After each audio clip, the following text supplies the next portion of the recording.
streets still run with blood.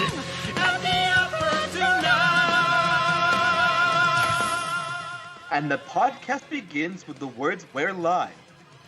Hello and welcome back to another Words? Who needs words when we have song episode of the First Time Watchers podcast? Because we like to watch, because we like to watch. He likes to watch, we like to watch.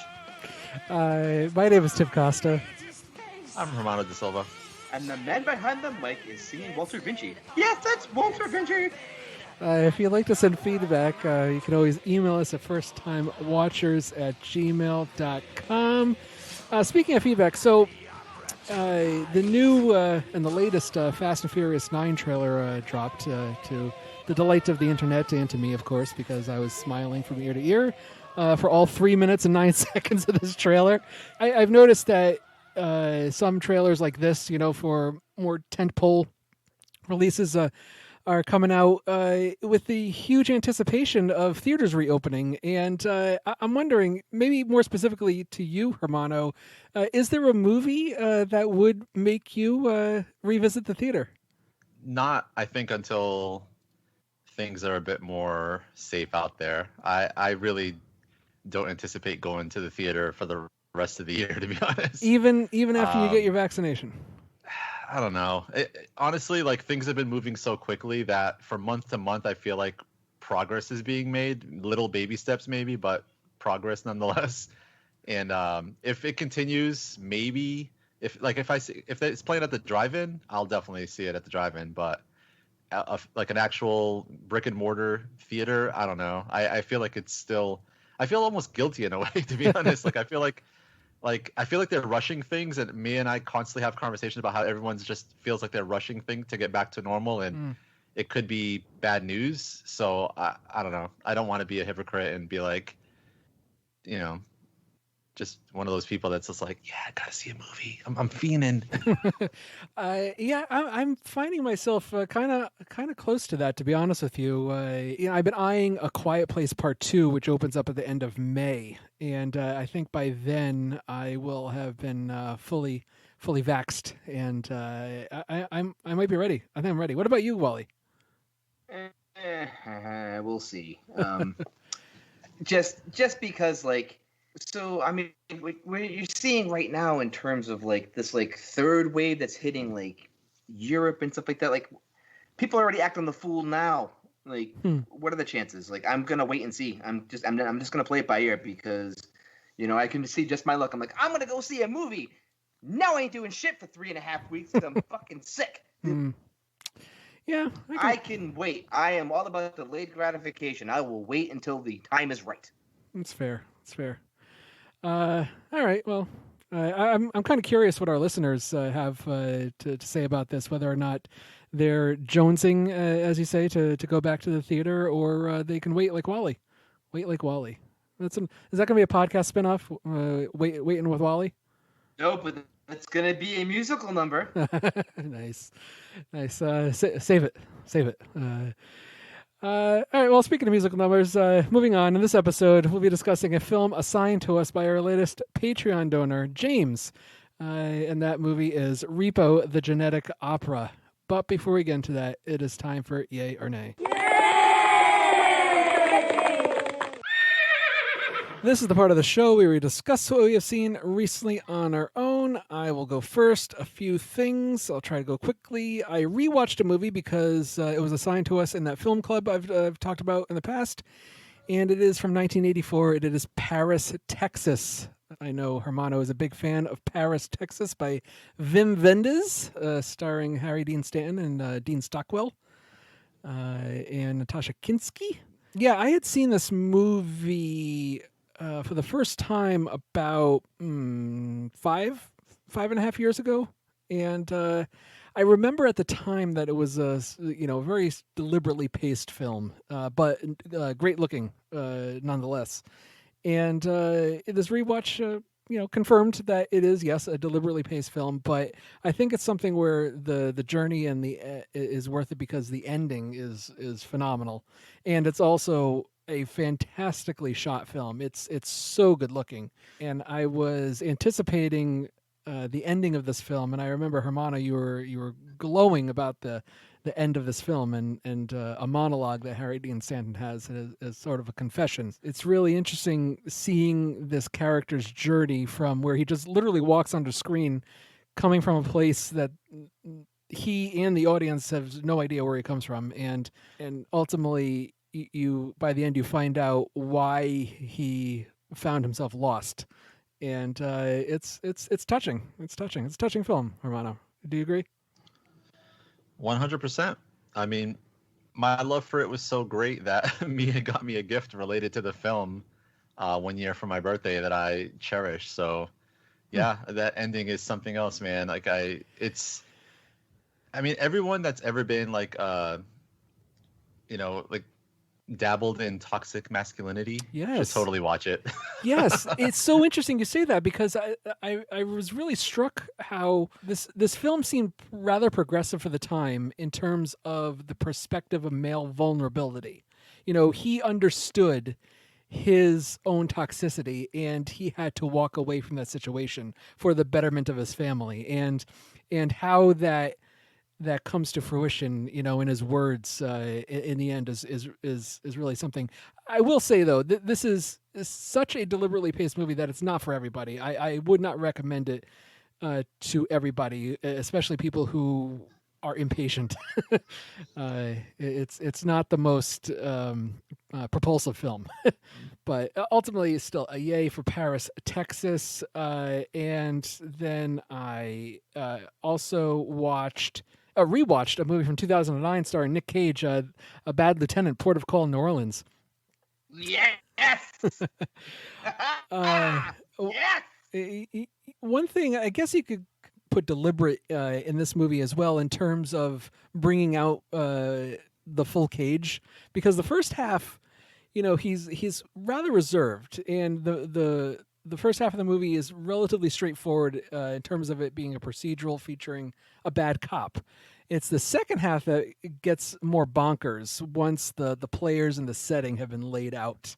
And for someone who, a lot of the times focuses films on the power of nature versus man, he really doesn't do anything regarding that here in terms of Werner Herzog and his filmmaking. But it's more of just a compelling character study of an abusive and destructive personality, and Cage, of course, is great here. It's really interesting to see. Once again, in terms of a character study and development and his arc, how he just becomes more and more unhinged as this movie goes along, and it's worth a watch. Another yay for Bad Lieutenant, Port of Call, New Orleans. And I caught up a movie from last year, directed by Paul W.S. Anderson, starring Mila Jovovich, and that is Monster Hunter, which I did not know was based off of a video game. I'm not familiar with said video game. Is it worth playing, guys? Have you played this? I played the beta of one of them. It was fun. It was fun. Yeah, this movie's fine. It's an enjoyable creature feature. I think the first half is a bit repetitive and a little dull at times, but the second half picks up nicely. Has some pretty cool dragon battles. The score is terrible though, and I think there's so many close-ups on Mila Jovovich's face that I realize that she has maybe one of the some of the most beautiful eyes in Hollywood. Have you guys ever noticed Mila Jovovich's eyes? They're gorgeous. They're really nice looking. Mila Jovovich has that face that I can't stop looking at when she's like looking. If she was like talking to me, I would be like transfixed on it. I agree. Striking features, but beautiful eyes. I love gorgeous eyes. Anyways, I don't know. It's Paul W.S. Anderson, the guy who did all those Resident Evil movies. Mild yay, I guess. It's fine. It's kind of exactly what you expect. I don't know. Watch it if you want, I guess. Hermano, what do you got? All right. Based on your high recommendation last week, I believe it was, Tim, I caught the New Mutants. 5 young mutants, just discovering their abilities, while held in a secret facility against their will, fight to escape their past sins and save themselves. Was this literally just because it was on? Yeah, basically. I was looking at the just added on HBO Max, and I saw it, and I was like, "Hey, Tim just talked about this," and he reminded me that it existed.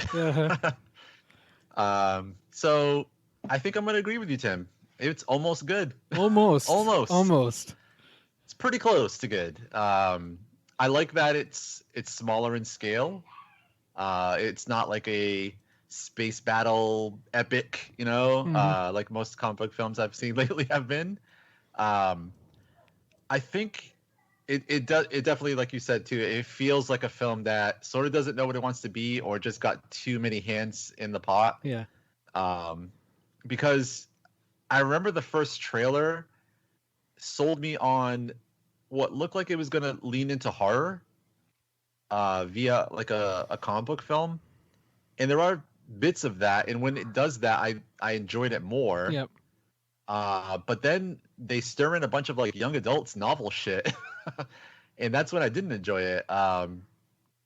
So yeah, it's weird. Like I know Josh Boone is coming off of what is it, The Fault in Our Stars, which is like a heavy young adults drama, so I'm not sure if they got him from more of that than the horror thing, but I thought the horror stuff, like dealing with their traumas and like how traumatic it would be to be so young and all of a sudden have these things thrust on you and not knowing really how to deal with it and having people look at you differently, and like all of a sudden your whole world is turned upside down. Like I liked it when it leaned on that and the horror of that, but can I interrupt you for a second? Actually, speaking of mutants, as you're talking about this, Wally is tweeting. I am retweeting. Is tweeting about his favorite X-Men characters. That is correct, son. Wow. So breaking news. One of them in the New Mutants? It is not either of the New Mutants. If anybody's wondering, it's Colossus and Nightcrawler, by the way. Nice. And if we're talking villains, it's the Juggernaut. Anyways. Yeah, so it's fine. Like I didn't really feel like, oh my god, I wasted an hour and a half of my life, I'll never get back or anything. It was fine. It's honestly, I think you'll agree with me, Tim. It's definitely better than the last X-Men film. I think it's way better than the Dark Phoenix. Dark Phoenix, yes. I enjoyed it much more than Dark Phoenix. That's You didn't? I don't know. I might put him on par. I Really? think I in terms of final products, I think they're on par. In terms of actually having ideas, New Mutants is far better. Okay. Wow. It's like a I don't know, the ending. mild The egg. ending of New Mutants kind of is a mess, though. This big battle at the end. It's like they. I think visually it's nice to look at, I guess, but yeah, it feels a bit jumbled and I don't know. It's like it feels a little messy, but yeah, I still thought visually it was interesting as like I don't know, someone dealing with their past or whatever. Sure, I don't know. sure. No spoilers. But I saw something far superior on HBO Max. Oh. A documentary called Q Into the Storm. Oh God.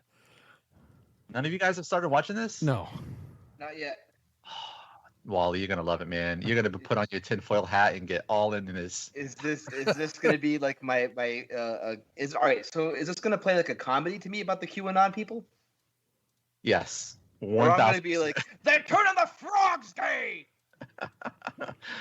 Wally, you're gonna turn into that. You know that meme? Was it Charlie Day from It's Always Sunny in Philadelphia? Where he's like looking crazy with like that board with all the strings and stuff behind him. That's gonna be you. He's gonna be Joaquin Phoenix in Signs.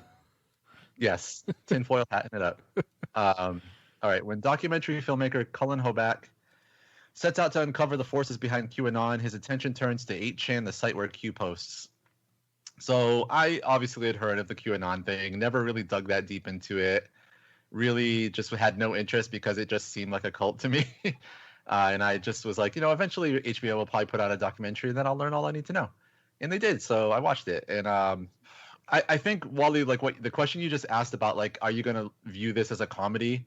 I think obviously if you come on the side of a rational person, yes, all these people that are talking about Q and why they follow it and how they got into it and their YouTube channels and how deep and like all the conspiracy theories they spout and like how religiously they follow Q. that is going to seem comedic to you, but it's also kind of scary because it shows you this documentary, by the way, is not, it's completely just telling a story. It doesn't really feel like it comes down on one side or another. So it's just kind of being objective and just talking to people and getting their perspectives and their points of view. So it doesn't really feel like, you know, he's like trying to hammer them or anything like that. Like he's just talking to them. But naturally, the things they say, if you're someone like us, which I think we more lean left, like it just seems crazy. It's fascinating, man. Like all the interviews he gets with people. He interviews he kind of tries to really get behind who the logical people that Q could be are. And it's really fascinating, especially by the last episode where I feel like it's almost indisputable. I think he kind of uncovers who Q is, and it's not that much of a surprise, to be honest, but it's fascinating nonetheless. Like all the characters that are involved in this, it's really like the first great documentary I think of this year. 6 episodes. I highly recommend it to people. It's on HBO Max. It's gonna blow your mind. It leads all the way up to the Capitol insurrection too, which is you know, getting to see that again and like all the events that led up to it, and you can see how easily it was to rile everyone up, you know, with these cryptic posts and like people just getting so conspiratorial about it and what does it mean, and like putting all this meaning into it, you know, and it's out there, man. It's crazy. So highest CVAs for Q Into the Storm. It's very easy to follow into the path of influence when you're dealing with a galactic level powered being that can throw spaceships around time and space with the wave of his hand. I've never seen that. I sort of get the reference.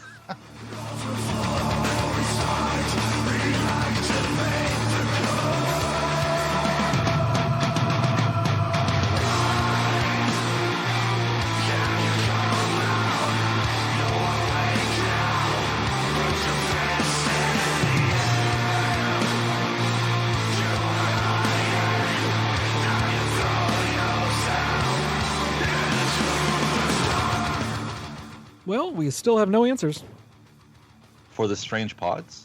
What could he be up to? Have you tried texting Wally? Yeah. Watch this. What the? Yeah, he put a phone in each one of the pods. Well, you know what show you can listen to anywhere, even on your phone? The In Session Film Podcast. That's right, Tim. The In Session Film Podcast is JD and Brendan. Text me, Brendan. Text me. What was that, Tim? What? No, nothing. Anyways, each week the In Session Film Podcast chooses a movie to review. Then creates a top 3 list based on what they just saw. This week, the In Session Film Podcast is reviewing the Michael Mann classic Thief. And a top 3 list of directorial debuts. You can find their show on Apple Podcasts by searching for, you guessed it, the In Session Film Podcast. Or on the web at InSessionFilm.com. So if you're looking for more great movie reviews and discussion, then check out the In Session Film Podcast on Apple Podcasts. Or on the web at InSessionFilm.com. So why all the phones? With Wally, it's anyone's guess. I can only imagine what this is going to cost us. I don't think I want to know.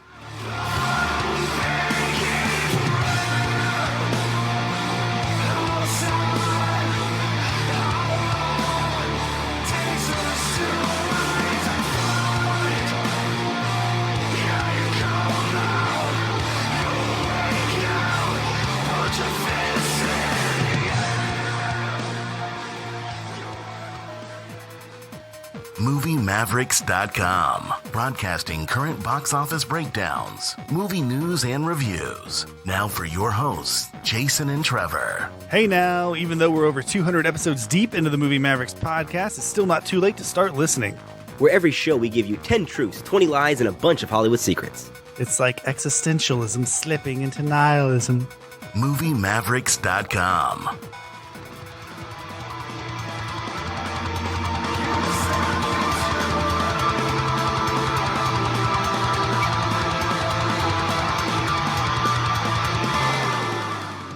This podcast is a proud member of the Lamb Podcasting Network. Find the network at largeassmovieblogs.com.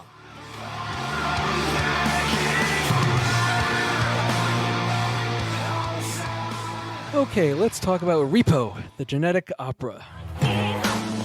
Where the fuck is Dad, brothers? He left me in charge, sister. I don't take lip from a slut. My brother and sister should Pommy, shut the fuck up. I'm the smartest and the toughest. I will find a hole and fuck it. If there ain't one, I will make one. Luigi don't take shit from no one. Brain, mark it up. Only I got brains enough. That's why Pop will leave gene code to me. Me. ask a gentleman who they prefer. 10 out of 9 will say the Polly. The most dashing, pencil snatching. I will leave your diapers dripping. 2 hearts, mark it up. Bobby steals all of the hearts. You ain't got the guts, brother. I'll bark, but no lungs, brother. Dad will leave gene code to me. The plot. A worldwide epidemic encourages a biotech company to launch an organ financing program similar in nature to a standard car loan. However, the repossession cause is a killer.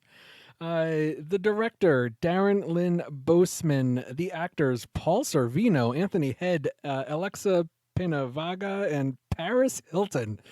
Before I get into Wally's opinion, I just want to read from James here. James, like I said, was our latest Patreon donor who assigned this to us, and I had asked him what his relationship was to this film and why he assigned it to us. And if you want to follow James on Twitter, you can go to @eggs_acid if you want to give him a follow and ask him some more questions about this movie. Anyways, James writes, I saw the movie when it came out on DVD in 2009 and just became obsessed with it. It hit me the way Rocky Horror did for a lot of people. I've always been a fan of camp and crazy genre movies, and Repo combines them both so well. It's such a spectacularly unhinged movie that was totally unique and still feels unlike anything else out there. It's terrible, but it's made with such love and care that I can't help but love it. As for why it's a good fit for your show, you guys tend to do a lot of genre/cult movies, with some recent episodes being on Deathgasm and Boss Level. And while Repo is a lot grimier than those movies, it fits into the genre movie wheelhouse pretty nicely. So once again, before I get to Wally, Hermano, do you want to play a game? Sure. What do you think? I know what game we're playing. I know this game.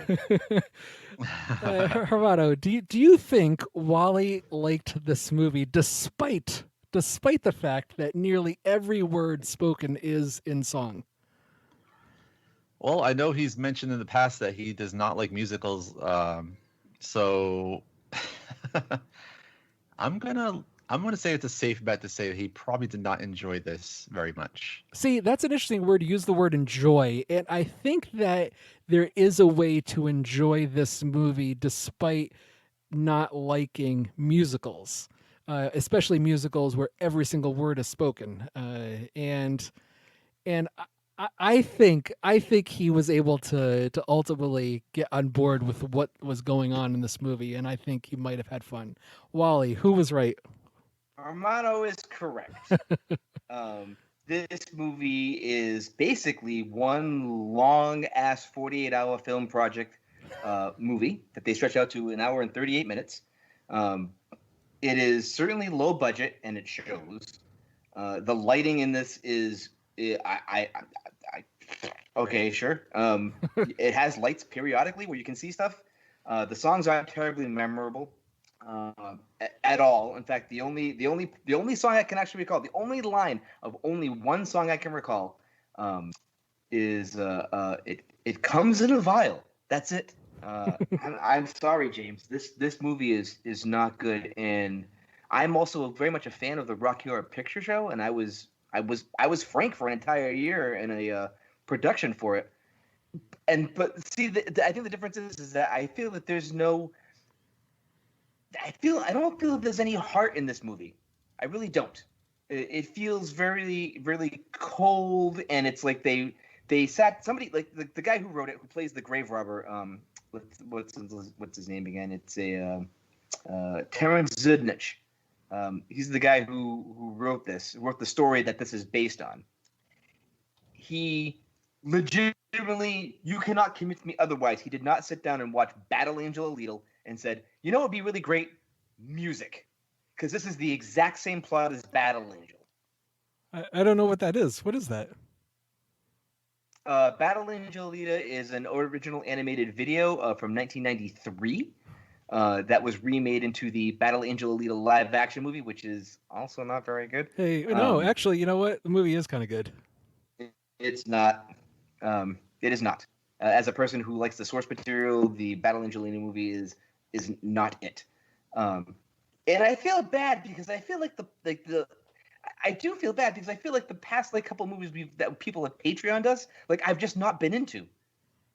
And I try to go into everything with I was expecting I'm hoping for something that's gonna be kind of off the wall. It's gonna be weird. It's gonna be strange. And it's just this isn't off the wall or strange or weird. No. Huh. It's like ginger ale that's been left out all night. It's flat. The most interesting characters in this is actually the grave robber himself. I wanted to see more of what he was up to. He's the only person I really cared about in this whole movie. And I think also because Terrence Zudnich has a very striking appearance as well, and especially in the full makeup that he's in.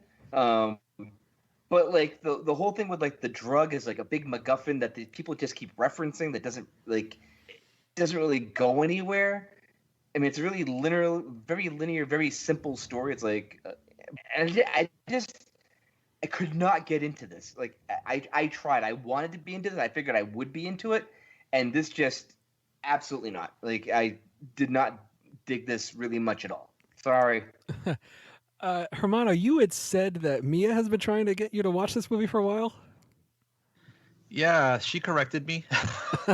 It's actually not this one. I actually had this movie confused with 3 other movies that have Repo in the title.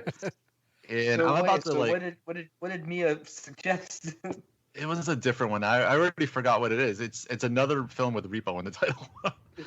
I think it came out before this. I think it's from the 80s or 90s or something. Is it Repo Man? Another one with Harry Dean Stanton? Yes, I think it's that one. Oh yeah, that's a fun movie.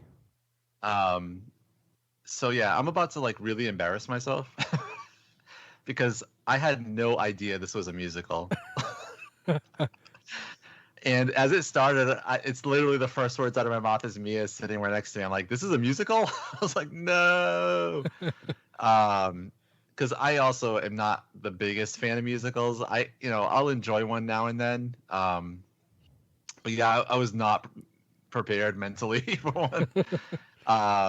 Also, I knew really nothing about this movie. I knew it existed. I knew there was a film out there called Repo the Genetic Opera. Clearly, I had no idea it was a musical. I also didn't know it was pretty heavy on the horror, kind of the gore factor, I should say. Yeah, I don't think I'm gonna dislike it as much as Wall-E. It was kind of a big mountain for me to climb. I mean, it is a musical, and not just a musical, but literally every single interaction is sing-songy, and it blew my mind that there was no break from the musical numbers. There's no break. There's no me just letting bringing me down a little bit, just let me come back down from all these weird musical numbers. No, there's no breaks. And I agree with Wall-E. The songs aren't very memorable. I think that's the biggest knock as well on the film, aside from me just not being a musical guy, is there wasn't one single song in this film that I could come away from and even got stuck in my head, or I'm like, hey, that was pretty good lyrically or something. Just not at all. But it does feel like kind of like a goth Shakespeare type story, but in a very quirky, low budget, off-Broadway theater production type thing. It has that quality to it. That's a good comparison. Off Broadway, I like that. Yeah. Yes, I can agree to that. And I actually insulted Mia because I also made the comparison to Rocky Horror Picture Show, and she basically shut me down immediately and said, "Don't you dare compare this to my beloved Rocky Horror Picture Show," because even she has seen this before, and it blew both our minds because I was trying to figure out before I knew when this came out, and I easily would have guessed around the time of like the mid '90s. It blew my mind. Yes. This came out in 2008. This movie belongs in the '90s. That's exactly one of the things that I wrote here. I'm not sure if that's what they were going for, like a sort of feel, or that's just the low budget coming through. But it reminded me of like visually of like films like The Crow. Well, not just films, but like music videos, I think. Yeah, music videos of the time as well. Yeah, good call. But yeah, I mean, look, I recognize Giles from Buffy.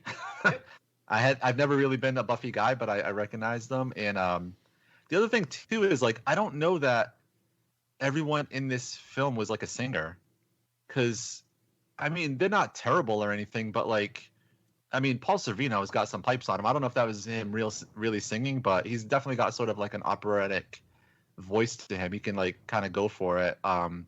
Giles and his daughter, like I think I kind of settled in to them both, but initially I was like, ooh, this is going to be bad. I feel like they're not really great singers or anything, but I kind of, once you really kind of settle into the film, it was a little bit more palatable for me, but it's definitely not something I probably ever revisit. It's just really not my thing. It's a really tough sell for me. You guys mentioned the Rocky Horror Picture Show, a movie that's on my list of shame, guys. Oh. That's something we're gonna want to bookmark that for like Halloween. I think as the hopefully the pandemic gets more under control as time goes on. I think what we should do is we should actually plan to go see a shadow casted version of it. And I really think so, Tim. I think that the Rocky Horror Picture Show should be experienced as a shadow cast first. What do you mean by shadow cast? So what we do is, I was in a shadowcast group for a while, and so what we do is we actually act out the movie on stage and block it out while the movie is playing on behind us. So if you can imagine, everyone dresses up like the characters. People who come to see the movie will also dress up like the characters. Sure. There's a lot of interactive elements where someone will say, "I propose a toast." People throw toast. Right.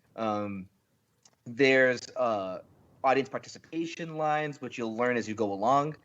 And you get to see it being acted out on stage and dance. I'm like, I can still all the dance moves that Frank needs to do for this. I know them all. And it actually gets performed live simultaneously alongside the movie. And I think that's the way, if you haven't seen the Rocky Horror Show, I think as your list of shame movie for you, I think we should make a plan to do that as a Halloween episode. Interesting. All right, I'll put that down. Anyways, back to Repo the Genetic Opera. Another movie that that this kind of reminded me of, while you were talking about it in terms of, every single word is sung, was The Umbrellas of Cherbourg, and that's a French musical from 1964 where I saw that a few years ago and was taken aback how every single word is sung in French, and I'm like, oh my God, like even just regular good morning mother, hello, I'm awake, it's a beautiful morning type of thing, it's sung, and it's just so weird, it's so strange, and it is strange in this movie. But I'm going to be the most positive out of you guys, because I was never bored with this movie, and I was floored with just the choices in this movie. I couldn't believe what I was watching. It's insane. It's a mishmash of so much. It's interesting that James says, it's made with such love and care. And I don't know, because honestly, I don't think I've ever seen such a disconnect between a director's intentions and the actor's abilities to convey those intentions onto the screen since something like The Room. Because the actors have the people performing have absolutely no clue how to make any of this believable. But Bousman is throwing every idea in his head and in the screenplay onto the screen. It's such a weird thing that for some reason in the end makes me appreciate this movie almost like The Room. Now, look, nothing comes close to enjoying The Room for what it is, but this got close. It got close. I did find every single song here embarrassingly bad. There's one particular one where the girl, starts singing this bad rock song about being I don't know what, and Joan Jett makes a cameo for like 5 seconds.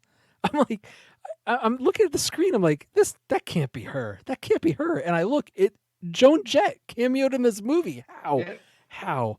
And in the worst song, by the way, of a movie filled with embarrassingly bad songs. So this thing takes place in the future, but everyone is dressed like extras from either Interview with the Vampire, Moulin Rouge, or The Matrix. It's kind of weird. What did you think about the comic book panel transitions? What did you think, guys? Did you like that? Those were cool. I actually liked those because, like, I think that those go a long way in kind of helping set the stage, as it were, for this movie. It kind of gives you a sense of time and place and what's going on. And I think that the visuals there also really help sell what this movie is trying to do, even if I don't think it does it well or executes what it's aiming to do. I think that it does give you the right setup for it. What did you think, Hermano, about those transitions or even the costumes?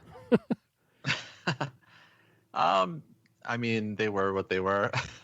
I did like the comic book stuff, the panels there, like you mentioned. Like they were pretty well done. I mean, considering that the rest of the movie felt cheap, I felt like those seemed like pretty solid overall. Yeah, the cheapness of this movie is strange. It's like a lot of like there's this huge cityscape. The camera has this wild panning shot and zoom in and of this terrible CGI cityscape, and I'm like, this is something you would see in an asylum film or on the Sci-Fi Channel. I don't. There's just so, like I said, there's so many choices in this movie that just make me go like, what is happening? Like, Paris Hilton is in this movie, and honestly, I'm not offended by the fact that she's in this movie as much as I am by her as a personality. She isn't the worst thing in this movie. I think the worst thing in this movie are her two brothers in this who have this weird sexual tension that's spoken about within the context and actually the text of the songs, and which never plays out. You talk about this DNA, whatever, this fluid that they extract that never comes into play by the end of the movie. That never comes to play either. This sexual tension between the two brothers. Yeah, Paris Hilton, for some reason, I'm like, I don't know, maybe I find it refreshing with every other performance in here, having her show up for some reason. I don't know. It's hard to explain. I don't get it. And this also came out around around the time of like peak Paris Hilton mania too, which is even weirder. It was like she had her TV show around this time. It's true. Everyone was going, that's hot. Like everywhere you went, and so she was literally plastered all over the place, and then shows up in this movie. And I reading the trivia on this, it seems like it was kind of a coincidence, but like I don't think you can sell me on the fact that they didn't actively try to cash in on that particular trend to try to sell this movie. That's fair. Her face falls off, which is nice. Hooray, faces! That actually reminded me of that bit in The Office where Dwight wears the face of the CPR dummy. That's a good. It looks almost exactly like it. That's a good sequence. Yeah, like you said, Hermano, Paul Sorvino here. I think I don't know. He does have good pipes, but there's also just moments because there's moments where it's just not well sung because the songs aren't good and there's no reason to sing certain lyrics or certain sentences and phrases and I don't understand the choice to sing everything. I think the choice is a creative choice, actually, and I think it's a very bold creative choice. Huh. So I will give this movie a plus for that because I like boldness. I like if you're gonna do something, fucking go all out, but don't half-ass it. And Sure. This movie doesn't half-ass that, and that's one of the saving graces of this movie, is the fact that in other musicals you have to have those moments of dialogue where people are talking so you can connect with the characters, and this is like we're throwing that shit out the window. Everybody's singing. You know what I mean? And I'm not sure if that's just like because like a passion for music, or if that was a creative choice to try to break the mold of the traditional musical genre. But I applaud it. I actually applaud it quite a bit, even though it gets tedious very early on. I can applaud the level of boldness and gall it would take to be able to put this whole thing together, and then also I'm also going to give points to the creative team for having to arrange 90 minutes straight of music. Like all of it had to be composed and sung and recorded, and that is a creative process as well. That a lot of work went into this. Unfortunately, none of it shows on screen. Hermano, do you also applaud the boldness? Sure. I guess getting back into the casting of Paris Hilton, I mean 100% in my opinion on purpose. I mean, like you guys have been saying, like at the time it's kind of like peak Paris Hilton, I guess. And considering what she's known for, the kind of like the vanity, excess, single-minded, based all on looks and stuff like that. I mean, it fits the character she's playing perfectly. It's kind of just a perfect fit, and I don't know if she was self-aware enough to know like that's why they got her or not, but I know what I'm about to say is ridiculous before I even say it, but about 20 minutes into the film, I kept wondering if it seemed like I had a very, very easy to pick up on message maybe they were going for, like with maybe a harsh critique on our healthcare system or something like that. Oh, with the wow, whole what? repossessing of organs but it doesn't go there. It doesn't go there at all. Like it's just part of the plot. Like it's not like a message movie per se. It really is like I think I said earlier, like a goth Shakespeare. Like it's all about the drama, this story, this intertwining like epic drama that's been simmering for years or whatever between these two men, and how the daughter gets caught up in it, and all that stuff. Like I don't know, like it just felt like something that I probably would have preferred to see performed on a stage, and I would have like marveled at all the props and like things like that. Like I think I appreciate like a story like Phantom of the Opera more when I saw it live, or even like Wicked, or things like that. Like I liked those live, but I don't know that I would like them. Well, except the Gerard Butler Phantom of the Opera, that thing was the bomb. But the Joel Schumacher film there. But yeah, like I don't know. I feel like as a movie, it just I don't know. It just didn't do it for me. Like I'm struggling so hard to find things positive to say about it that I really enjoyed. But wait a minute here. So I want to go back to this Gerard Butler Phantom of the Opera. You think that's a really good movie? I saw it in the theater. I thought it was pretty good. Just because you saw it in the theater doesn't mean that it's pretty good. I mean, I saw it in the theater. I mean, obviously, I made the point to get in my car, drive to the theater. This sounds like a date. This sounds like a date at the time. Well, actually, yeah, my girlfriend at the time dragged me to go see it. So technically, that's why I saw it. But it's fine. It's like in the way that you like Gerard Butler and every other film he's in is the reason I like him in Phantom of the Opera. He elevates that film.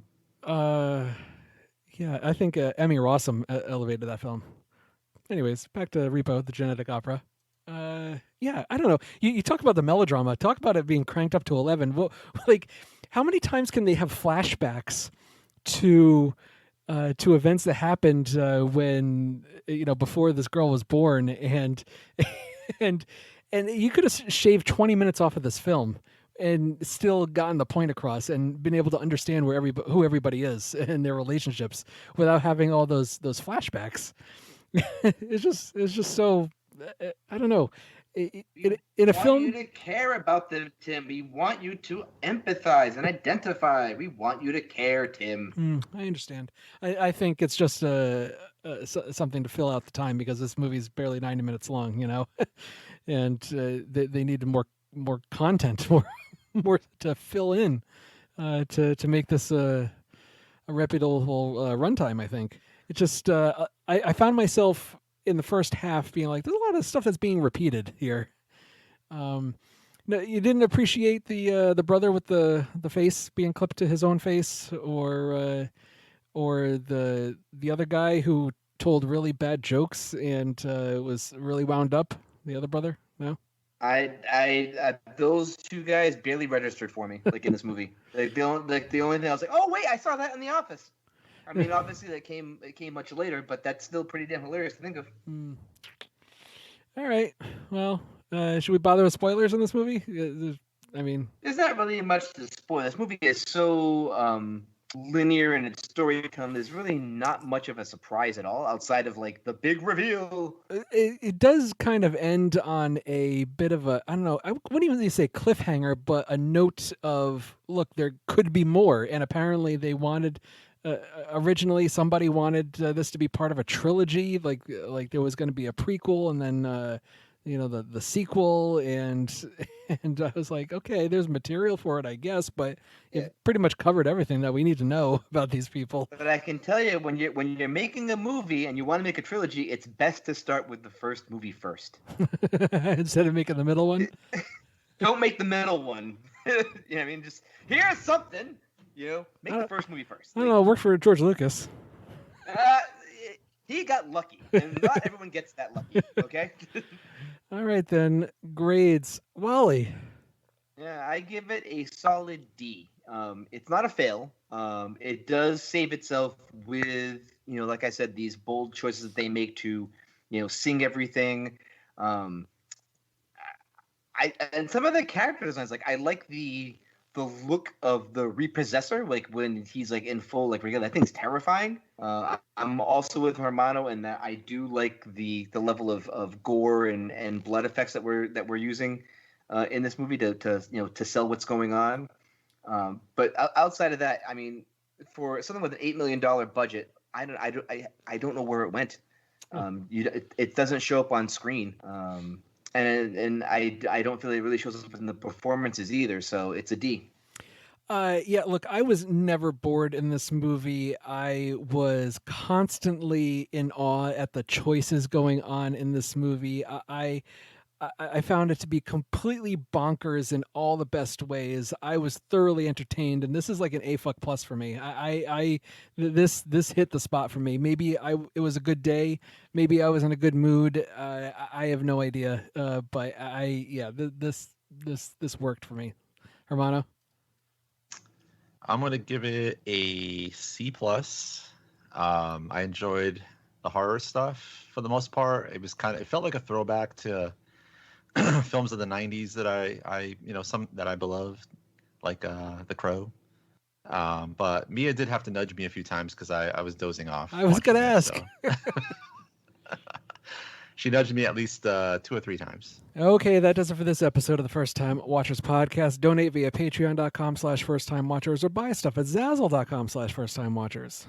Talk to us on Twitter at firsttimewatchersontwitter.com. Or write to us at our email, firsttimewatchers@gmail.com. Wally, was that like a half sing-songy? That isn't. That's me singing my dialogue, baby. Please leave us a review on Apple Podcasts or Stitcher because we love feedback. If you have any suggestions of movies for us to watch, please send a tweet or an email. Speaking of suggestions, let's recommend a movie. I will go first. I just want to kind of more plug a movie we talked about not too long ago, and it's also a horror musical, and it's something we did for a second time watchers, and it is Little Shop of Horrors.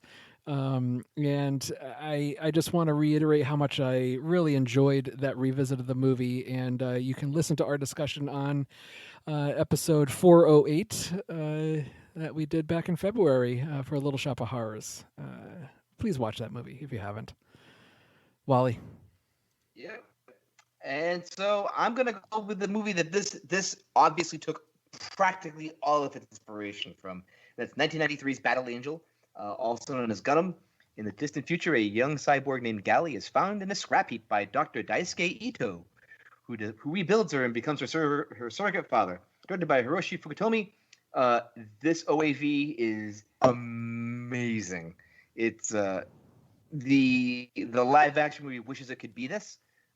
And granted, it is, two different mediums. We're talking like live action versus, 2D cell animated movie. But boy, is this awesome! And this Repo the Genetic Opera absolutely took a lot of its cues and even looks of things off of this movie. So give this one a watch. Hermano.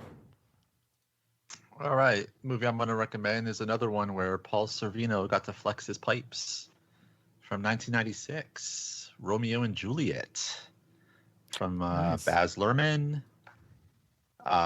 Excuse me, it's Romeo plus Juliet. Oh, pardon me. Ooh, what a faux pas. Yeah, Tim, I'm going to correct you again. It's Romeo positive Juliet. Sure. Not really a musical, though it does have musical numbers. Paul Sorvino's in it.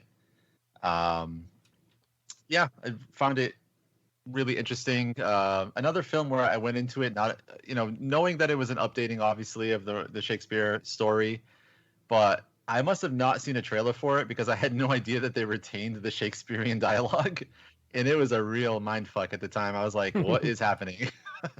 But like Repo the Genetic Opera, I kind of settled in, and I really enjoyed the movie, and I've continued to enjoy it. I've seen it a few times since it came out. Saw it in theaters, like I said. Big fan. So yeah, Romeo and Juliet, 1996. All right, stay tuned for our next episode. Second Time Watchers is back. We'll be discussing a film from Hermano's younger years, the 1988 Jean-Claude Van Damme vehicle, Bloodsport. Yeah, that's the First Time Watchers podcast because we like to watch. One more hit for the show, make it fast. Take it slow. One more hit of the glow. Don't get cut. For tonight's show. Tonight I set the stage. My greatest face. Gets laid, all debts are paid. At the opera tonight.